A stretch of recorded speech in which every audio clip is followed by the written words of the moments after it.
அனைவருக்கும் வணக்கம். அரபு நாடான குவைத்தில் 12ஆம் தேதி இரவு அதிகாலை 2 மணியளவில் தொகுப்பு வீடுகள் குடியிருப்பில் நடந்த விபத்தில் இறந்தது 50ஐ தொட்டிருக்கிறது. கேரளாவை சார்ந்த தொழிலதிபரின் பிரபல நிறுவனத்தில் பல ஆயிரக்கணக்கான தொழிலாளர்கள் வேலை செய்கிறார்கள். இதில் சுமார் 176 பேர் இந்த தொகுப்பு வீடு அதாவது அப்பார்ட்மெண்ட் பிளாட்டில் குடியிருந்திருக்கிறார்கள். இங்குதான் தீ விபத்து ஏற்பட்டிருக்கிறது. அரபு பத்திரிகைகள் இது மின்சார கசிவு மூலம் ஏற்பட்ட விபத்தாக சொல்கிறது. அதை பற்றி துரிதகதியிலான விசாரணை நடப்பதாகவும் சொல்கிறார்கள்.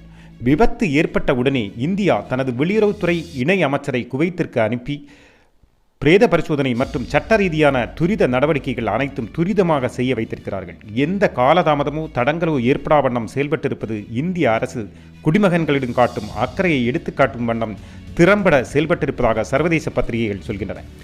50 பேரில் 24 பேர் கேரளாவை சார்ந்தவர்கள் என்பதும் 7 பேர் தமிழ்நாட்டை சார்ந்தவர்கள் என்பதும் கர்நாடகாவை சார்ந்த ஒருவர் என்பதும் மற்றவர் நாட்டின் பல மாநிலங்களை சார்ந்தவர்கள் என்றும் சொல்கிறார்கள். உடல்கள் அடையாளம் காணப்பட்டது என்றும் சொல்லப்படுகிறது. 50 பேரில் 45 பேர் இந்தியர்கள் என்பதும் குறிப்பிடத்தக்கது. இதில் 43 பேரின் உடல்களுடன் காலையில் கேரளாவில் கொச்சியில் உள்ள நெடும்பாசேரி விமானத்தாவளத்தில் கொண்டு வரப்பட்டது.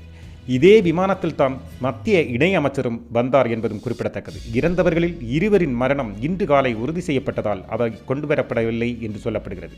அவை வழியே காலதாமதமின்றி கொண்டு வரப்படும் என்றும் சொல்கிறார்கள்.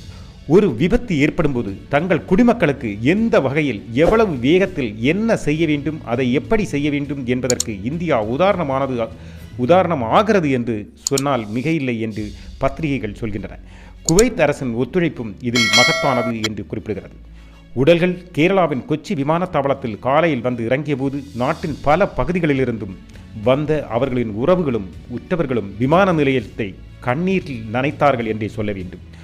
ஓரிரு தினங்களில் வீட்டுக்கு வர இருந்தவர்கள், விடுப்புக்கு விண்ணப்பித்தும் கொஞ்சம் பொறுக்க சொல்லி நிறுவனம் காத்திருக்க வைத்தவர்கள், வீடு கட்டி கிரகப்பிரவேசத்திற்கு வர இருந்தவர்கள், வீட்டிற்கு டிக்கெட் புக் செய்தவர்கள், வேலையை நிறுத்தி நாடு வந்து செட்டிலான பின்னரும் நிறுவனத்தின் வற்புறுத்தலுக்கு இணங்க அவசரத்திற்கு 6 மாத விசாவில் சென்று வேலை பார்க்க வந்தவர்கள் என பலரும் இறந்தவர்களில் உட்படுவார்கள்.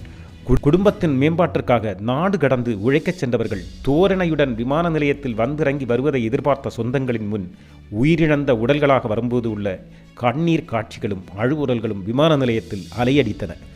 மாநில எல்லை வரையிலான ஆம்புலன்ஸ் வசதிகள் கேரள அரசு செய்யும் என்று கூறியுள்ளது. விபத்துக்கான காரணம் மின்கசிவு என்று சொல்லப்படுகிறது. மேலும் மனித தவறுகள் நடந்துள்ளதா என்பது பற்றிய விசாரணை நடந்து வருகிறது. மனித தவறுகள் நடந்துள்ளதா, பின்பற்றப்பட வேண்டிய பாதுகாப்பு முறைகள் பின்பற்றப்பட்டுள்ளனவா, மனித தவறுகள் ஏதேனும் உண்டா என்பது பற்றிய தீவிர விசாரணை நடந்து கொண்டிருப்பதாக குவைத் காவல்துறை அறிவித்திருக்கிறது. அதோடு குவைத் அரசு புதிய பாதுகாப்பு சார்ந்த புதிய நடவடிக்கைகளும் சட்ட வரைவுகளும் கொண்டு வரப்படுவதாகவும் சொல்லப்படுகிறது. 21,000 பேர் வேலை செய்யும் நிறுவனத்தின் தலைவர் உட்பட பலரும் விசாரணைக்கு அழைக்கப்பட்டு விசாரித்து வருகின்றனர். விரைவில் உண்மை தெரிய வரும் என்றும் சொல்கிறார்கள்.